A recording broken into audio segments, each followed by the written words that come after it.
Pakistan, whatever that exactly conceives itself to be? Or is it the Malaysian model of high-tech tiger economy pushing ahead into the modern world through science and technology? What is the model? Sincere Muslims in a variety of different places have very different views. That's sometimes hard for Westerners to get their heads around.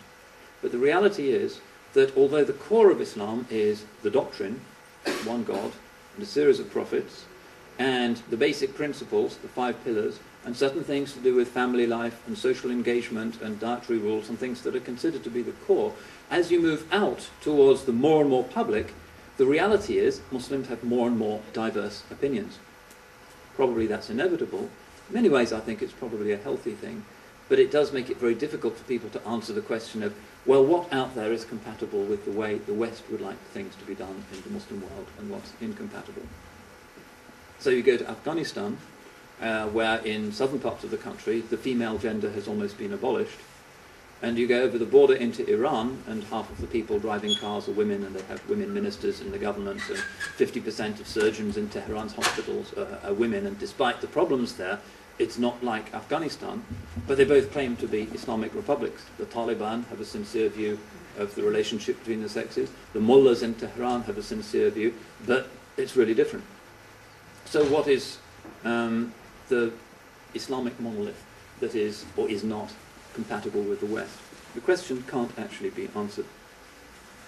What we do know is that different forms of Islamic religion have in the past and today continue to be compatible with many things that are important to most Westerners. There are cases of cooperation even between really conservative Islamist regimes and rulers and the West, who originally set up the Taliban, who originally set up Al-Qaeda. I recently met with an American diplomat who said first time he met Osama bin Laden was in a reception at the American ambassador's house in Islamabad. He remembered him being really tall, because they were buddies back then, in the days of the jihad. That was a very close relationship, because Afghanistan was the soft underbelly of the Soviet Empire, and there were American, Saudi, Pakistani interests in supporting the guys who they're now bombing. General Zia, a close friend of the West, but the great innovator of the Islamization project, the introduction of Sharia public law in Pakistan, still very close to the West. Saudi Arabia, perhaps the most conservative Islamic regime, constitutionally, is one of the handful of Muslim countries that are absolutely axiomatically on the side of the United States, not just politically, but also economically. That they always consult with Washington when they're going to do something to the oil price. That they are extremely close to them in terms of educational and cultural cooperation. That they're even getting Americans to redesign the holy cities in Mecca and Medina. Very, very close relationship. But still, apparently, huge ideological differences. So again, the idea that politically the West can never get on with Islamist or conservative Islamic political orders just doesn't seem to be the case. Sometimes the West fights against them, sometimes it supports them. That's politics. So that's kind of by way of making the question sound very complicated. There are different sorts of Islam, there are different ways of being Western. Is there a way in which we can actually tackle the question and get something out of it?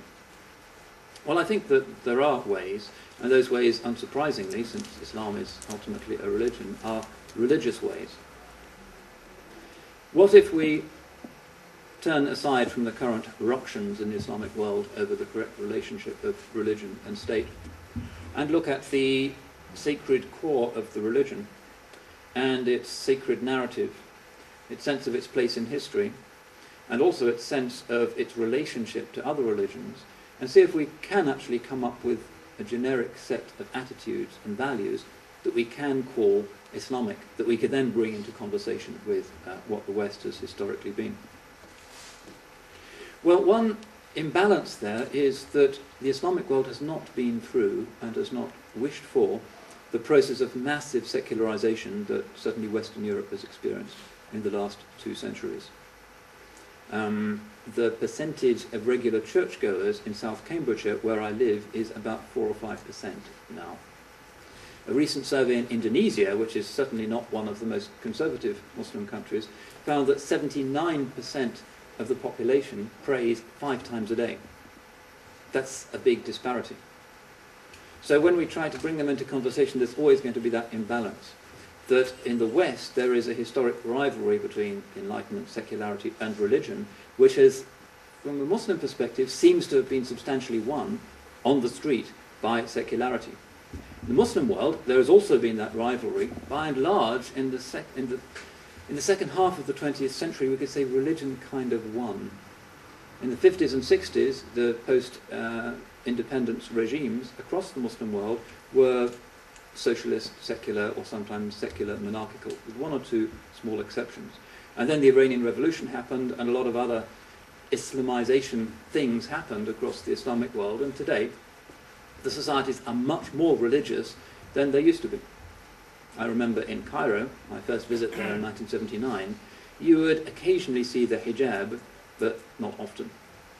Now you go even to an upscale shopping centre in wealthy parts of Cairo, where you see sort of educated kids who studied at the American University and the Cairo elite. Maybe 80% of the women are wearing hijab.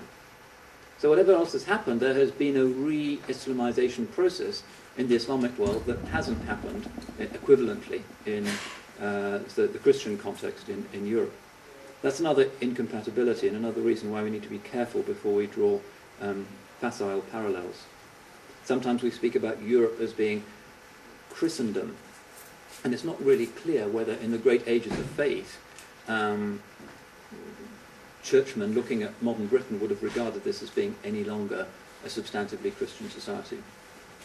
One could argue that, but at least there would be an argument.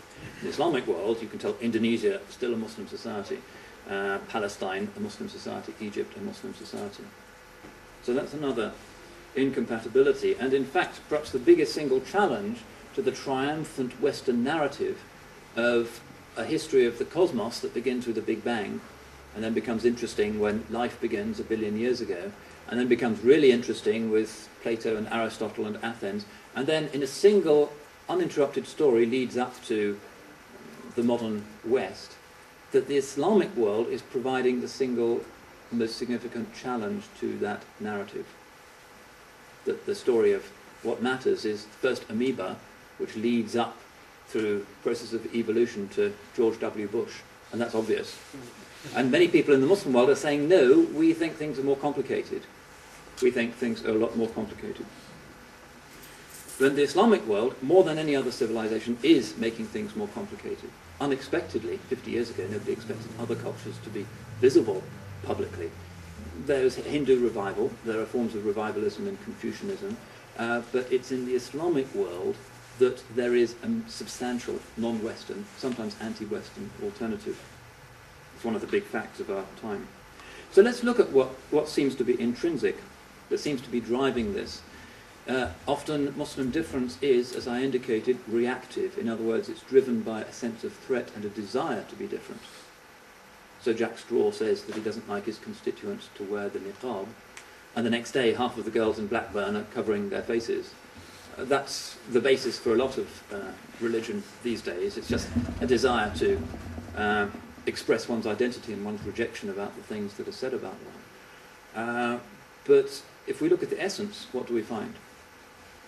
The essence of Islam, as I said, is belief in the one true God. And it is the God of Abraham, the God of Moses, the God of Jacob, the God of Jesus, and the God of Ishmael. That's where it becomes different and interesting. On the face of it, it sounds like good news that the West, and particularly Europe, has as its biggest, most significant minority members of that religious community that, if you look at the Quran, seem to be the closest to the traditional default religion of Europe. It's an Abrahamic religion. It's monotheistic. It looks very similar in many ways, but nonetheless, metabolically, it's distinct. And many aspects of that distinctness are probably already familiar to you.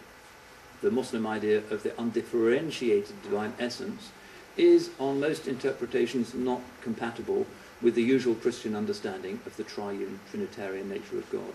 That is a difference. the idea that God saves